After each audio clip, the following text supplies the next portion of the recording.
teman-teman, kembali lagi dengan saya, Angela Eka Prihatini. Apa kabarnya semua? Semoga bisa dilewati dengan baik ya. Teman-teman, kali ini kita cerita kembali tentang asam lambung. Hari ini, saya mau bagi pengalaman. Dulu saya pernah mengalami penciuman saya itu seperti aroma durian, teman-teman. Seperti bau asam dan aromanya itu aroma durian ya. Saya heran, saya bingung, saya cemas, saya panik. Kemudian saya kepikiran, kenapa dengan penciuman saya? Saya cek di Google, saya cari-cari, ternyata ada banyak penyakit yang muncul ya teman-teman. Saya sangat khawatir. Kemudian saya bertanya dengan suami saya, ini kenapa dengan penciuman saya? Kata suami sih, mungkin itu bukan apa-apa, mungkin karena kebetulan waktu itu memang lagi musim durian ya teman-teman. Mungkin itu memang ada aroma durian gitu ya. Memang waktu itu memang musim durian, tapi saya tidak makan durian sama sekali. Dan yang saya heran, waktu tidak ada durian juga, waktu kita tidak beli durian di rumah gitu, tapi penciuman saya itu tetap hawanya itu seperti asam.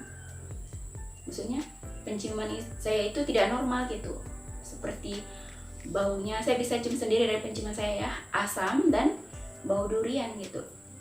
Itu sangat lumayan lama juga ya teman-teman ya, beberapa minggu waktu itu. Kemudian setelah saya cek di Google, saya tahu itu adalah penyakit ini, itu saya makin panik, saya cemas, malam-malam saya tidak bisa tidur. Kemudian akhirnya saya kecemasannya meningkat teman-teman. Aduh, itu sangat tidak bisa dibayangkan ya teman-teman ya.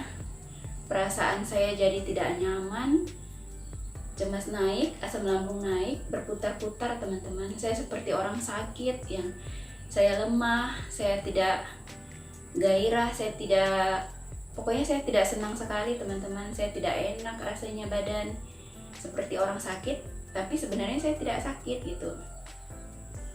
Tapi saya selalu belajar dengan diri sendiri. Saya lama-lama saya berpikir sepertinya ini adalah memang dari asam lambung saya yang sangat meningkat, jadi penciuman saya itu seperti asam gitu ya, seperti bau asam gitu.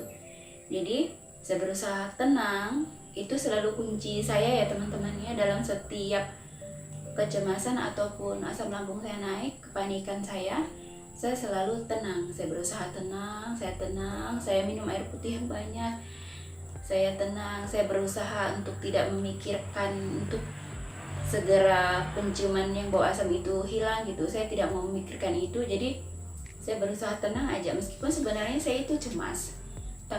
Tangan saya, telapak tangan saya ini selalu keringat dingin karena saking saya cemasnya. Telapak tangan saya keringat dingin, kaki saya keringat dingin, kemudian pokoknya perasaan saya tidak nyaman. Saya tenang, selang 2-3 hari itu lumayan menurun, kecemasan saya lumayan menurun. Kemudian hawa dari bau asam di penciuman saya itu hilang sendiri teman-teman, dan sampai sekarang tidak ada lagi ya. Syukur tuh teman-temannya. Kalau memang ada teman-teman yang sama juga seperti saya, boleh komentar ya teman-teman, biar kita saling berbagi cerita gitu ya. Kemudian hal yang paling membuat saya tidak suka dan sangat mengganggu dan sangat tidak enak adalah saya sangat takut dengan berita duka teman-teman. Pernah waktu itu saya lagi pulang ke kampung ya, pas waktu itu mau hari raya, saya pulang ke kampung mama saya. Kemudian di kampung itu kebetulan ada tetangga yang meninggal. Ada yang datang ke rumah kasih tahu kalau ada seorang tetangga yang meninggal gitu ya. Pas itu di sore hari teman-teman. Biasanya posisi kecemasan kita yang naik itu adalah di sore hari.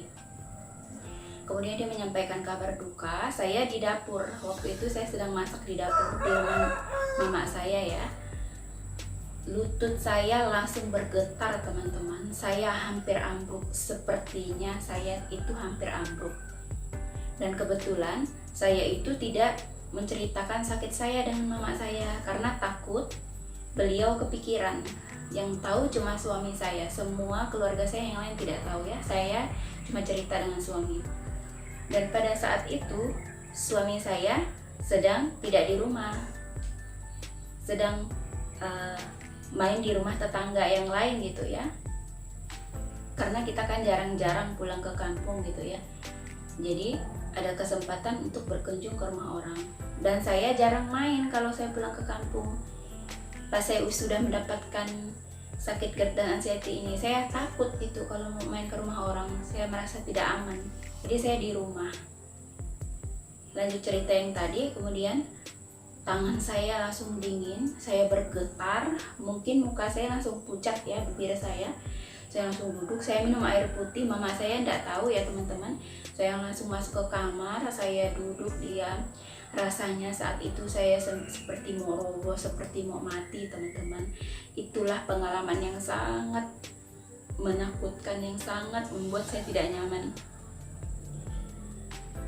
Tapi saya berusaha tenang, tapi tetap tidak tenang teman-teman. Sampai malam harinya saya masih merasa takut, sampai keesokan harinya lagi. Saya tidak bisa menceritakan itu kepada mama saya dan keluarga yang lain. Saya berusaha merahasiakannya, saya berusaha tenang, saya cuma cerita dengan suami. Suami bilang tenang aja, jangan panik.